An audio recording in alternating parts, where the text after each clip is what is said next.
दोस्तों आदाब, मैं हूं अली आदिल खान और आप देख रहे हैं टाइम्स ऑफ पीडिया चैनल।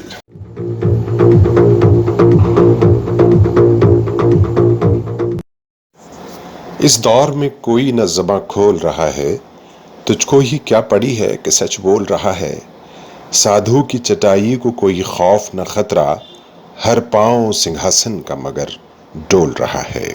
दोस्तों हमें ये देखना होगा कि आज जब मुल्कों की देशों की जो सर्वोच्च न्यायालय हैं वो भी सच बोलने से परहेज़ कर रहे हों, और जबकि उनको ये पावर दी गई होती है कि वो इंसाफ करें, लेकिन उसके बावजूद वो बायस्ड होती हैं और सत्ताधारी पार्टी और शासन करने वाली पार्टियों और हुकूमतों के ज़ेर नज़र होती हैं और बायसनेस के साथ में जो है वो फ़ैसले करती हैं। जो मज़लूम कौम होती हैं उन पर जुल्म के पहाड़ तोड़े जा रहे होते हैं, लेकिन जो है सर्वोच्च न्यायालय, हाई कोर्ट्स भी जो है ऐसे में हमारी जिम्मेदारी होती है। हमें ये समझना होगा, अगर हमने जो है जालिम का हाथ रोक दिया तो यकीनी तौर पर कल हम मजलूम नहीं होंगे। हमें ज़रूरी है कि हम जो है वो हर हाल में मजलूम का साथ दें और जालिम की मुखालफत करें। जाहिर है कि जो आज जालिम है वो कल ज़रूर मजलूम होगा, लिहाजा हमें अपने आप को मजलूम बनाने से बचाना है। इस संबंध में आपने देखे होंगे कि वो बड़े अजीब व गरीब हालात हैं, तो हम फ़िलहाल आपको एक मुद्दे की तरफ ले चलते हैं। ये खुद बताएंगे अपनी स्टोरी आपको।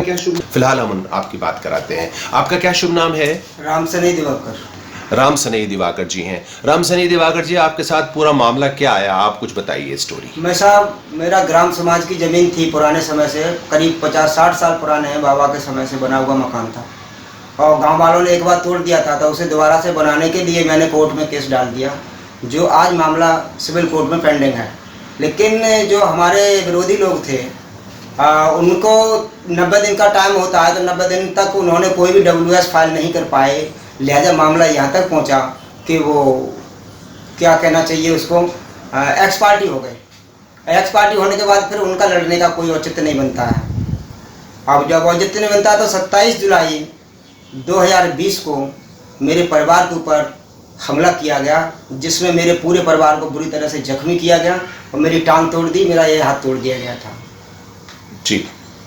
तो अब आप ये बताइए दिवाकर जी कि जो अब सूरत हाल है इसमें आप एडमिनिस्ट्रेशन यानी प्रशासन की तरफ से कितना जो है वो संतुष्ट हैं, आपके साथ कितना इंसाफ हुआ? मैं साहब बिल्कुल प्रशासन की तरफ संतुष्ट नहीं हूँ।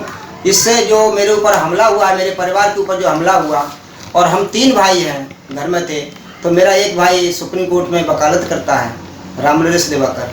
वो उस दिन शाम को घर पर पहुँचा था मकान देखने। मकान समथिंग 1 महीने से बन रहा था, तब तक कोई दिक्कत नहीं थी। गांव के ठाकुरों को और पंडितों को, बघेल समाज के लोगों को ये लगा कि ये शेड्यूल कास्ट का आदमी है, धोबी जाति का आदमी, और अच्छा मकान बना करके यहाँ हमारे सामने रहेगा तो हमारी बेइज्जती होगी, हमारी नाक कटेगी, ऐसा मेरे साथ था। और इस संबंध में मतलब दूसरी विपक्षी पार्टी ने 26 जुलाई को और पुलिस को 112 नंबर पर कॉल किया। 112 नंबर की पुलिस आई। उससे 2 दिन पहले थाना हसाइन के SO, नाम मुझे ध्यान नहीं आ रहा है, मैं भी बताता हूँ आपको, तो SO ने बुलाया तो उन्होंने फैसला कर दिया था दोनों को। उस संबंध में उन्होंने कुछ मुझसे सुविधा शुल्क की डिमांड की, तो मेरे पास उस समय सुविधा शुल्क नहीं था, और दूसरी विपक्षी पार्टी ने उनको सुविधा शुल्क दे दिया, जो कि 4 गांव के लोगों ने वो चंदा इकट्ठा किया था। तो ये आप कैसे कह सकते हैं कि सुविधा शुल्क की वजह से आपके साथ इंसाफ नहीं हुआ? मेरे साथ सुविधा शुल्क न देने की कंडीशन में मेरे के साथ इंसाफ नहीं हुआ। दूसरा, SO के सामने जब हर इस तरह की बातें हुई, मेरे साहब ये क्रिमिनल लोग हैं, हिस्ट्री शीटर लोग हैं, और इससे पहले भी उन्हें बताया 2 साल पहले मेरी भैंस फूल ले गई। मैंने कई तरह की बातें बताई, लेकिन 90% एंगल जो रहा वो विपक्षियों के साथ रहा। उसका कारण था कि इस समय भारतीय जनता पार्टी के आगरा से सांसद SP सिंह बघेल के वो रिश्तेदार भी होते हैं। दूसरे जो वर्तमान विधायक सिकंदरा विधानसभा के वीरेंद्र सिंह राणा, वो ठाकुरों की कर रहे हैं। इस समय छर्रा विधानसभा के विधायक रविंद्र पाल सिंह यादव, उनकी हमारे गांव में उनके छोटे भाई की ससुराल है, तो इस वजह से उनको ये इतना बड़ा पॉलिटिकल स्टैंड मिल गया। पॉलिटिकल स्टैंड मिलने के बाद मैं विनती करता था प्रशासन से, लेकिन मेरी कोई सुनवाई नहीं हुई। लिहाजा मेरे साथ इस तरह की घटना हुई। मेरी एक टांग तोड़ दी गई, मेरा एक हाथ तोड़ दिया गया, मेरे भाई का सिर फोड़ दिया गया, बुरी तरह से जख्मी है। जैसा कि मैंने आपको दिखाया था कि ये जो फोटो दिखाई दे रहे हैं आपको जी, ये फोटो देख लीजिए, ये कंडीशन कर दी गई थी। इसके बाद देखिए ये फोटो देख लीजिए थे, इस तरह से आप इसको क्लियर करें। और ये हालत करने के बाद भी हमारे ऊपर धारा 452 और 308 का मुकदमा कायम कर दिया है SO हसाइन ने। अच्छा, आपके ऊपर मुकदमा कर दिया? जी सर, हमारे ऊपर मुकदमा कर दिया। अच्छा, ये बताइए दिवाकर जी, आपका जो विरोधी ग्रुप है यानी जो विपक्ष है, उसके कितने लोग घायल हैं और उनकी क्या एफआईआर, आपके खिलाफ भी एफआईआर हुई है? तो प्रशासन ने सब कुछ तहकीक किया होगा, उसके बाद ही आपके ऊपर ये मुकदमा दायर किया गया होगा। जी। तो वो विरोधी जो आपके हैं उनको कितनी चोटें हैं और कितने लोग घायल हैं? मेरे विरोध में जो लोग थे सर, समथिंग मान लीजिए करीब 60-70 लोग थे। और सबसे पहले मैंने 112 नंबर पर कॉल किया, समथिंग 5:30 बजे। 5:30 बजे कॉल करने के बाद में वहाँ पर पुलिस कंट्रोल रूम से गाड़ी आई 112 नंबर की, उनको मैंने बताया। तो उन्होंने बताने के बाद में जब उनको ये लगा कि वो केवल 2 लोग थे, एक ड्राइवर और एक पुलिस वाला, तो उनसे जब स्थिति कंट्रोल न होते हुए थे, उन्होंने पुलिस कंट्रोल रूम हाथरस के लिए फ़ोन किया। और पुलिस कंट्रोल रूम हाथरस से जब फ़ोन आया एसओ हसन के पास, तो उसने एसओ हसन ने चौकी इंचार्ज सलामुद्दीन खान को भेजा 4-5 सिपाहियों को लेकर। और उनके साथ इस तरह की वारदात हुई कि उनके साथ वर्दी फाड़ दी गई, उनके साथ मारपीट हुई। और उनके साथ मारपीट हुई तो वो मतलब पिट करके किस तरह से बच करके उन्होंने गाड़ी मेरे लगा के उन्होंने हमारे साथ इस तरह की घटना करवाई है। उनकी वर्दी फाड़ी गई, उनकी एक टोपी रह गई वहाँ, उनका एक डंडा रह गया उनके घर में। तो फिर उन्होंने दोबारा से पुलिस की और दूसरी गाड़ी को बुला करके, और जिन लोगों ने उनके साथ जो मारपीट और वर्दी फाड़ने का काम किया था, उन लोगों को वो पकड़ करके ले गए। और जैसे ही उनको पकड़ के ले गए, उसके तुरंत बाद ही विपक्षी पार्टी के लोगों ने मेरे घर पे हमला कर दिया। दिवाकर जी, आप बता रहे थे कि आप के ऊपर जब हमला हुआ तो वो 60-65 लोग थे और आप अपने परिवार के साथ में घर पर बैठे हुए थे, आपके ऊपर अचानक हमला कर दिया गया। लेकिन अभी रिपोर्ट कुछ डिफरेंट जा रही है, अब आपको गिरफ्तार करने के लिए लोग यहाँ पहुँचने लगे हैं। जी, जैसे कि आपने बताया कि सीओ साहब ने अपना एक रिप्रेजेंटेटिव भेजा था, आप पेशकार को भेजा था कि वो गिरफ्तारी किस कंडीशन में है ये देखने के लिए। गिरफ्तार करने तो नहीं भेजा होगा, लेकिन कंडीशन देखने के लिए आपको भेजा था, गिरफ्तार करने के लायक है कि नहीं है। ठीक है, तो अब ये बताइए कि जब आपके ऊपर हमला हो गया और आपको वो लोग मरावत छोड़कर चले गए, उसके बाद की कार्रवाई क्या हुई? आप कहाँ गए? उसके बाद में सर मुझे नहीं पता, मैं बेहोश पड़ा हुआ था और मेरे माँ बाप कमरे के अंदर थे, छोटे छोटे बच्चे थे, उनको भी बहुत बुरी तरह से मारा गया। 4-4, 5-5 साल के बच्चे, उनको काटने के लिए, उन्होंने बच्चों को काटने के लिए और बहुत बुरी तरह से प्रयास किया, लेकिन मेरे माँ बाप ने उनको अपनी गोदी में छिपा करके किसी तरह से बचा लिया, अपने सर पर लाठियाँ लेकर के। उसके बाद में फिर मुझे मरा हुआ छोड़ गए घर के अंदर। अब मुझे नहीं पता पुलिस वापस दोबारा कितने बजे आई और सलामुद्दीन खान चौकी इंचार्ज 4-5 सिपाहियों को लेकर के आए और मुझे एक पल्ली होती है जो कपड़ा होता है प्लास्टिक का, उसमें भर करके गाड़ी में पीछे डाल करके ले गए। मुझे नहीं पता फिर उसके बाद क्या हुआ। मुझे जब होश आया दूसरे दिन जाकर के हॉस्पिटल पीसी बागला हॉस्पिटल हाथरस में, तब मुझे पता पड़ा कि मैं हॉस्पिटल में हूँ। बाकी का क्या कार्रवाई हुई, किस तरह की हुई, उसमें मैंने सुना कि SC/ST का मुकदमा कायम हो गया 6 लोगों के खिलाफ। जो मेन लोग थे उनको एसओ ने पैसे लेकर के निकाल दिया, ऐसा मेरा सोचना है। मैं इसको प्रूव नहीं कर सकता क्योंकि इस समय पुलिस मृदुल कुमार, और जहाँ तक मेरा सवाल है कि जिला प्रशासन भी उसमें लिप्त है। और जहाँ तक पॉलिटिकल स्टैंड की मैं पहले आपको बात बता चुका हूँ, इनके संबंध बड़े बड़े लोगों से हैं, बड़े बड़े MP और MLA से हैं। तो इस स्थिति में, और एक ही परिवार है धोबी समाज का मेरा, मैं धोबी समाज से हूँ, शेड्यूल कास्ट का आदमी हूँ, और इन लोगों को ऐसा लगता है कि हमारी नाक कट रही है, हमारी बेइज्जती हो रही है, ये अच्छा मकान बना रहा है, ऐसा उन लोगों के मन में भाव था। और इस मन के भाव को खत्म करने के लिए उन्होंने मेरे ऊपर हमला किया, मेरा पैर तोड़ दिया, मेरा हाथ तोड़ दिया। अच्छा, अब आप एक बात ये बताइए कि आपके साथ समाज होगा, आपके साथ वो लोग भी गांव के होंगे जिन्होंने ये सब कुछ नज़ारा अपनी आंखों से देखा, तो आपके संबंध इस वक्त इस संबंध में आपके सपोर्ट में कुछ गांव के लोग हैं जो गवाही देने को तैयार हैं? गांव के लोग 1-2 लोग हो सकते हैं सर, लेकिन डर की वजह से कोई गवाही नहीं देता है। और वो हिस्ट्री शीटर लोग हैं, मैंने आपको पहले भी बता चुका हूँ कि उनकी बहुत क्राइम हिस्ट्री बहुत लॉन्ग है। और क्राइम हिस्ट्री को मैंने CO सुरेंद्र सिंह सिकंदर राव से कहा था मैंने कि क्राइम हिस्ट्री निकालो, लेकिन उनको लगातार CO सिकंदर राव बचाते रहे हैं। और विवेचना अभी 2 महीने 3 महीने विवेचना के लिए होते हैं, लेकिन 2 महीने से ऊपर का समय हो गया, लेकिन उन्होंने अभी विवेचना पूरी करने का प्रयास नहीं किया। इसका मुझे लगता है कि प्रशासन के ऊपर या तो पॉलिटिकल प्रेशर है या फिर उनको पैसा दे दिया गया है, जिसकी वजह से उन्होंने इस काम को सोचना है। और सोचना मेरा जायज़ है। क्यों जायज़ है? कि जब मैं लगातार पुलिस को, प्रशासन को फ़ोन करता रहा, और मैं आपको बताऊँ रघुवीर सिंह गौतम पूर्व ADJ के जो पेशकार हैं हाथरस से, मैंने उनको फ़ोन किया, मैंने अंकल जी मेरा पूरा परिवार मार दिया, मैं किसी तरह से एक कमरे कोने में बचा पड़ा हुआ हूँ। तब तक मैं बचा हुआ था, मेरे ऊपर कोई हमला नहीं हुआ था, लेकिन ढूंढ करके रात में मेरी टॉर्च थी बड़ी, सर्च लाइट से मुझे ढूंढ करके उन्होंने और मेरे ऊपर हमला किया। उन्होंने फ़ोन किया, लगातार 100 बार फ़ोन किया, और कई लोगों को मैंने फ़ोन किया, यहाँ के जो अमिताभ आधार हैं, जो डालमिया के दामाद हैं दिल्ली के, मैंने उनको फ़ोन किया, उन्होंने फ़ोन रिसीव किया। अब ये नहीं बता सकता मैंने कितने बजे फ़ोन किया, क्योंकि मैं उस समय बहुत बड़ी डिप्रेशन की स्थिति में था, बहुत बुरी कंडीशन में था, और मुझे ये लग रहा था कि मेरा सारा परिवार ख़त्म कर दिया। मुझे ये लगा कि मेरा भाई जो वकालत कर रहा है उसको ख़त्म कर दिया गया है, और मैं इतने बड़े डिप्रेशन में था कि मैं लगातार प्रशासन से अपनी बचाव के लिए गुहार करता रहा, लेकिन किसी ने भी नहीं सुना। मैंने सीओ सिकंदर राव के लिए फ़ोन किया, तो सीओ सिकंदर राव ने कहा, अरे तुझे मेरा नंबर कहाँ से मिल गया? अरे मैं सर मेरी बचत कीजिए, मेरा पूरा परिवार मार दिया। और उसके बाद उन्होंने तुरंत फ़ोन काट दिया। तो आपने कहा कि आपने जहाँ जहाँ आपके संबंध थे, जो भी पॉलिटिकल आपके रिलेशंस थे, उन सब को आपने कांटेक्ट करने की कोशिश की, लेकिन कहीं से आपको सहायता किसी भी नहीं मिली। उसके बाद फिर क्या हुआ?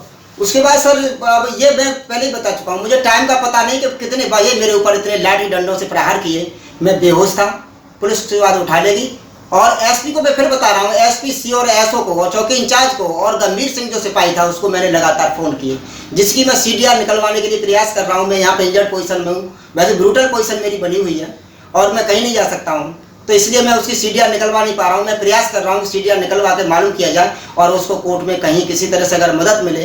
अगर कोई बंदा मेरी बात को सुन रहा हो, प्रदेश का, देश का या जिले का या दिल्ली का, अगर मदद करना चाहे, उसे ये लगता है कि मैं कोई गलत चीज़ कह रहा हूँ, तो ऑन द स्पॉट जाकर के इस चीज़ को देख सकते हैं, सही और गलत का मायना कर सकते हैं। क्योंकि आजकल मैं देख रहा हूँ हाथरस से जुड़े हुए मामले को बहुत बुरी तरह से ब्रूटल तरीके से उसको मोड़ दे दिया गया है, और जितने भी मीडिया कर्मी हैं वो बिके हुए हैं, और बिके हुए लोग अपना पैसा लेकर के 4 दिन पहले कुछ कह रहे थे, अब उस मामले में कुछ और कहने लगे हैं। तो लगता है कि मुझे भी उसी चीज़ से जोड़ दिया जाएगा। और योगी सरकार जो इस समय अत्याचार करवा रही है शेड्यूल कास्ट पे, वो मुझे लगता है कि उसके पीछे उसकी यही मंशा है रामराज लाने की, और रामराज लाने का उनका यही प्रयास है कि शेड्यूल कास्ट के जो लोग हैं उनको इन प्रकार मार तोड़ करके इनको उसी स्थिति में पहुंचाया जाए। जैसा कि मैं आपको बताना चाहूँगा इस मामले को कि मोहन भागवत जो आरएसएस के सबसे बड़े प्रचारक हैं, उन्होंने ये कहा था कि भारत के अंदर जो जिस जाति का आदमी है उसे उसी जाति में काम दिया जाएगा। तो मुझे लगता है कि मैं धोबी हूँ, तो मुझे दोबारा से MA MPhil अंडर LLB करने के बाद भी मुझे कपड़े धुलने पड़ेंगे, और गांव के ठाकुरों के यहाँ जाकर जी हुजूरी बचानी पड़ेगी। अगर नहीं बचाऊंगा तो इस तरह मुझे हाथ पर तुड़वाने पड़ेंगे, या आगे आने वाले दिनों मेरा मर्डर कर दिया जाएगा, मेरे परिवार को खत्म कर दिया जाएगा। मेरे पिताजी के नाम 15-16 बीघे जमीन है, मकान है, उसको छीन करके अपने कब्जे में कर लेंगे, प्रशासन कोई सुनने वाला है। तो आपको लगता है कि आपके साथ एक के बाद दूसरा जुल्म होता रहेगा, और जो हमारा देश का शासन, प्रशासन, लोकतंत्र, संविधान या जितनी भी हमारी एजेंसीज हैं, लॉ एनफोर्समेंट एजेंसीज हैं, वो आपका साथ नहीं देंगे? आपको अभी कहीं कुछ विश्वास बचा नहीं, मुझे कोई विश्वास नहीं है, क्योंकि मैं पिछले 22 सालों से, सन 1989 से मैं इन लोगों के योजनाओं का घातक परिणाम झेल रहा हूँ। और उस समय से इन्होंने कितने नुकसान किए हैं। फसलों को जला दिया गया, अभी 2 साल पहले मेरी फसल जला दी गई थी, 11 बीघे फसल जला कर दिया गया, और दूसरे आदमी का मेरे माता पिता के नाम मुकदमा कायम कर दिया गया। और 14 मई 2018 को मेरी भैंस खोल ले गई। मैं जब कोर्ट में मैं जब थाना हसार में गया, तो वहाँ के SHO ने कहा कि तू ठाकुरों का नाम ले रहा है, तेरा समय नज़दीक आ गया, और ये मान ले कि अब तू ज़्यादा दिन तक जिंदा नहीं रहेगा। ये किसने कहा आपसे? ये चौकी इंचार्ज राघव नाम के चौकी इंचार्ज हसाइन का थे। अच्छा। और उनका नाम मुझे याद नहीं आ रहा है, मोटे से थे वो, इस समय अलीगढ़ में पोस्टेड हैं। अच्छा। तो राघव नाम था उनका, राघव के नाम से प्रसिद्ध थे, और उनके अंडर में करीब गरीबों की 9-10 भैंसें खोली गई, और पर भैंस पे उन्होंने 5000 रुपये पर भैंस के हिसाब से वो लेते थे, खुलवा देते थे गरीबों की भैंस, दिन में भैंसें खुलती थी। ठीक है, वो तो पता नहीं लिए हो न लिए हो, उसका कोई सबूत तो नहीं होगा आपके पास। पैसे लेकर खुलवाते थे या भैंसें खुल के चली जाती थी। आजम खां की भी भैंसें खोली गई थी और फिर वो वापस आ गई थी। तो ये भैंसों का एक परिप्रेक्ष्य है, उसके बारे में अलग से बात करेंगे। लेकिन आप ये बताइए दिवाकर जी कि आपको अब ये आपका मुकदमा जो है वो पुलिस से क्या कचहरी तक, कोर्ट तक पहुंच चुका है? हाँ, SC/ST का मुकदमा सामान्य सी धारा में जोड़ करके उन्होंने कोर्ट तक पहुंचा दिया है। 4-4 दिन के अंतराल पर उनकी जमानत हो चुकी है। अब मेरे माँ बाप को और गांव में आसपास वो कहते फिर रहे हैं कि अब के आएगा तो अब के बिल्कुल खत्म ही कर देंगे, हम इसको छोड़ेंगे ही नहीं गांव के अंदर, जिससे कि दोबारा से हमारे खिलाफ कोई मुकदमा कायम किया जाए। एक बार में इसका सफाई कर देंगे, जमीन पर, जायदाद पर, मकान पर, सब पर कब्जा कर लेंगे। और इन्होंने 15/3/2015 को मेरे मकान के अंदर मूर्ति रख दी है देवी की, और उस मूर्ति के विपक्ष में मैं कोर्ट में चला गया, जिसका मुकदमा 98/2015 ACJ फर्स्ट के यहाँ पेंडिंग पड़ा हुआ है। मैंने बार बार प्रशासन को ये सब चीज़ें दिखाने की कोशिश की, और मैंने आपको ये बताया था कि ग्राम समाज की जिस जमीन पर शेड्यूल कास्ट का कब्जा है उसे बेदखली की कार्रवाई नहीं की जाएगी। और ऐसा मैंने बार बार मैंने ये भी दिखाया, आपको ये कागज दिखाया गया है इसको जी। और मैं आपको एक चीज और बता दूं सर कि इसमें ये दिखा हुआ है धारा 122 खा 4/122B4F में की जाने वाली बेदखली की कार्रवाई 3 जून सन 1995 तक ग्राम सभा भूमि पर अनुसूचित जनजाति के अनधिकृत कब्जेदारों की कतिपय परिस्थितियों में छूट प्रदान की जाती है। उपरोक्त संशोधन के आधार पर यह निर्णय दिया जाता है कि अनुसूचित जाति जनजाति 1 मई 2002 तक के ऐसे अनधिकृत कब्जेदारों के विरुद्ध बेदखली की कार्रवाई नहीं की जाएगी और ना ही कोई मुकदमा बाद दायर किया जाएगा। लेकिन उसके बावजूद भी एसडीएम सिकंदर राव ने मेरे खिलाफ 2/3 का मुकदमा कायम कर दिया है। बार बार मेरा भाई इस बात को कहता रहा कि हमारा साहब कोर्ट में केस पेंडिंग चल रहा है, लिहाजा आप इसमें कार्रवाई नहीं कर सकते, ना हमारे खिलाफ मुकदमा कायम कर सकते हैं। उन्होंने एसडीएम साहब ने कहा क्यों नहीं कर सकते कि साहब इसलिए नहीं कर सकते कि आप खुद ऑलरेडी इसमें पार्टी बने हुए हैं। एसडीएम पार्टी है, डीएम पार्टी है, ग्राम सभा पार्टी है। अगर ग्राम सभा पार्टी है, एसडीएम पार्टी है, तो आपने अपना अभी तक 5 साल केस को चलते हुए 2015 के बाद जब मुकदमा कायम हुआ और हमने कोर्ट के थ्रू अपना मुकदमा डलवाया, तो फिर आप अपने WS फाइल क्यों नहीं कर सके? उसमें एक्स पार्टी भी हो चुके हो, उसके अलावा आपको इस पर किसी भी तरह की कार्रवाई करने का कोई अधिकार नहीं है। लेकिन आपने पॉलिटिकल प्रेशर में ये सब कार्रवाई की। और अनुसूचित जाति, मैं शेड्यूल कास्ट का आदमी, धोबी जाति का आदमी, मुझे जीने का कोई अधिकार नहीं है। हम पढ़े लिखे लोग हैं। मेरा भाई MA MPhil LLB है और इसमें वकालत कर रहा है दिल्ली हाई कोर्ट में, सुप्रीम कोर्ट में। तो उसके बावजूद भी उसको एक मात्र मुंशी बता दिया है कि एसओ हसैन ने, वो ठाकुर जाति का इतनी प्रताड़ मानसिकता का। और मैं कहना चाहूंगा, मुझे इतना गुस्सा आ रहा है कि वो एक जानवर से ज्यादा बदतर आदमी है जो इस तरह की कार्रवाई, लॉ एंड ऑर्डर को कंट्रोल नहीं कर पाया और मात्र पैसे के लालच में उसने मेरे साथ इस तरह का अत्याचार कर पाया।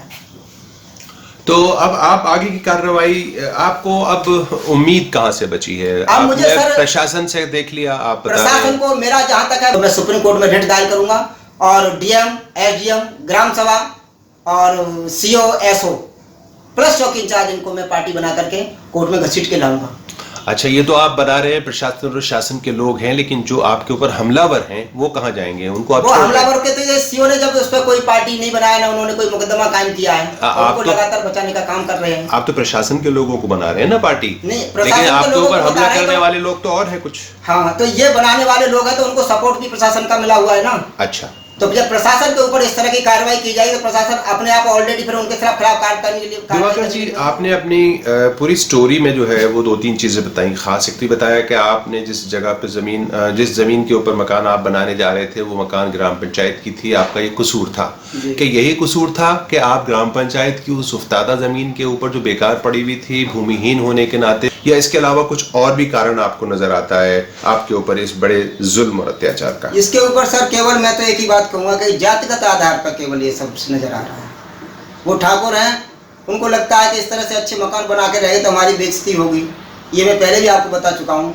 और इसके लिए इन लोगों ने जिन्होंने मेरे साथ अत्याचार किया है, उनमें दिनेश चंद्र बघेल पुत्र तालेवर और गिरीश चंद्र बघेल पुत्र राजेंद्र, बंटी पुत्र चरण सिंह, पूरन सुनील पुत्र चरण सिंह पुत्र पन्नालाल, योगेंद्र पुत्र चंद्रपाल, रोहित पुत्र निरोतम, अमित कुमार पुत्र योगेंद्र, हरवीर विपिन कुमार पुत्र दिनेश चंद्र बघेल, दरवाई लाल पुत्र चुन्नीलाल, रामवीर पुत्र मनोहर लाल, बनवारी पुत्र मनोहर लाल, मनोज कुमार पुत्र बनवारी लाल, नरेंद्र उर्फ बाबूजी पुत्र बनवारी लाल, ठीक है, वीरपाल पुत्र रामचंद्र, ये सारे वो लोग, पुत्र मोहकम सिंह, ये सारे वो लोग हैं, वो हमलावर हैं जिन्होंने आपके ऊपर हमला किया था। अच्छा, इनसे आपकी कोई पॉलिटिकल पहले कोई चपकलिस रही हो, कोई किसी तरह की दुश्मनी रही हो? इस तरह से कोई दुश्मनी नहीं रही। इनसे बार बार इसी संबंध में हम गुहार भी करते रहे कि हमें मकान बना ले दो, रहने के हमारे पास व्यवस्था नहीं है, मकान टूटा पड़ा था। लेकिन उसके बावजूद ये कह रहे थे कि पहले हम मंदिर बनाएंगे। अच्छा। जो मूर्ति रख दी थी 15/3/2015 उसी जगह जहां आपका मकान था, जहां मेरा मकान बना, मकान के ठीक बीच आंगन में उन्होंने बना के रख दी। अच्छा, तो वो उनको मूर्ति रखने के लिए क्या ग्राम पंचायत ने परमिशन दे दी थी? नहीं, परमिशन किसी की नहीं है। मैं आपको पहले ही बता चुका हूँ कि अगर इस तरह की कंडीशन बनती है ग्राम पंचायत की जमीन पर, तो हम शेड्यूल कास्ट के लोग हैं, SC के लोग हैं, हमें वहां से पहले बेदखल नहीं किया जा सकता और पहले शासन से अनुमति लेनी होती है किसी भी मंदिर मस्जिद की स्थापना करने के लिए। फिर उसके बाद प्रशासन अनुमति देता है और ये सब अनुमतियां तब मिलती हैं जब वो जगह कोई झगड़ालू न हो, जहाँ पर किसी तरह का डिस्प्यूटेड प्लेस न हो। अब डिस्प्यूटेड प्लेस है तो वहाँ पर आप मंदिर मस्जिद कैसे बना सकते हैं जहाँ के ऑलरेडी पहले से अनुसूचित जाति, धोबी जाति का आदमी रह रहा है, तो आप तो केवल उस धर्म की आड़ में अत्याचार कर रहे हैं।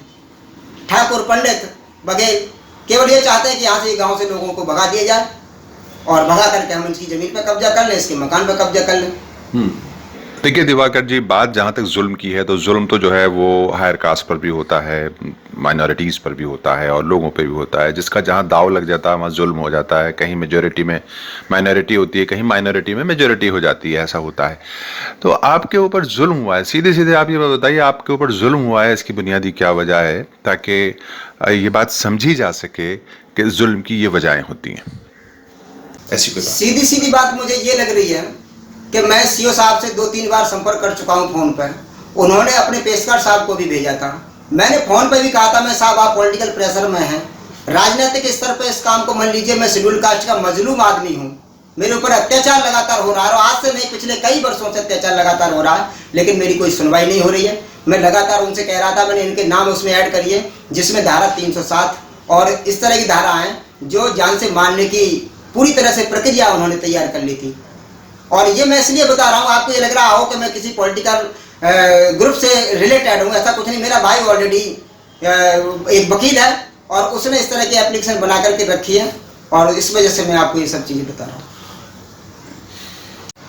दिवाकर जी, आपके ऊपर जो कुछ भी आपके परिवार पर जुल्म हुआ, ज्यादती हुई, जैसे कि आपने बताया कि हमारे पूरे परिवार को वो तो मरा हुआ छोड़कर गए थे, अब आइंदा आपके परिवार के साथ कोई जुल्म न हो, इसके लिए आप शासन और प्रशासन से किस प्रकार की गुहार लगाना चाहते हैं? मैं सर इसी मामले में कहना चाहता हूँ, जैसे मनीषा वाल्मीकि के प्रकरण में हुआ, और मैं प्रशासन से चाहता हूँ कि जिन लोगों ने मेरे ऊपर अत्याचार किया है, और लिखित में मैं पहले भी एसपी और सीओ एसओ को दे चुका हूँ, उनके खिलाफ कार्रवाई की जाए और जल्दी से जल्दी इस प्रकरण में, जैसे कि उन्होंने मनीषा वाल्मीकि के प्रकरण में एसआईटी गठित की है, इस तरह की कोई एजेंसी गठित करने के बाद जो सही बात है, एक्चुअल बात है, उसको निकाल कर किया जाए और उन दुष्टों के खिलाफ, गुंडों के खिलाफ कार्रवाई की जाए। मेरा बस इतना ही गुजारिश है। तो आपकी एक उम्मीद है चीफ मिनिस्टर से उत्तर प्रदेश के कि वो आपकी इस गुहार को सुनेंगे और इंसाफ होगा, राइट? आप ये कहना चाहते हैं? जी, मैं चाहता हूं कि अभी कुछ परसेंट ऐसा बचा है उत्तर प्रदेश माननीय योगी आदित्यनाथ जी से, कि जिस तरह से उन्होंने मनीषा वाल्मीकि प्रकरण में सीबीआई की भी मतलब डिमांड रखी है, एसआईटी उन्होंने गठित करके भेज दी। अगर इस तरह से अगर उनके अंदर जरा सी मानवता बची है शेड्यूल कास्ट के लोगों को बचाने के, अत्याचार कम करने के लिए, तो ऐसा मुझे आशा है कि मेरी मदद होगी, मेरे साथ न्याय किया जाएगा। हम आपको बता दें कि इस पूरे प्रकरण में हमने हाथरस पुलिस एडमिनिस्ट्रेशन जिला स्तर और थाना स्तर पर बात करने की कोशिश की थी और विपक्ष की भी बात हमने समझने की कोशिश की थी। कई बार फ़ोन ट्राई करने के बाद वहां पुलिस प्रशासन ने हमारा फ़ोन पिक नहीं किया था। हमने मैसेज किया एसएसपी हाथरस को, उन्होंने उसको मैसेज को देखा और उसका कोई जवाब नहीं है। अब जाहिर है हमारे पास यही एक तरीका होता है कि हम उनकी बात को आप सबके सामने रखने के लिए, द्विपक्षीय बात रखने के लिए एडमिनिस्ट्रेशन से बात करते, लेकिन अगर उनकी तरफ से कोई जवाब नहीं था तो इस वक्त फिलहाल हमें एक ही पक्ष का जवाब रखा है।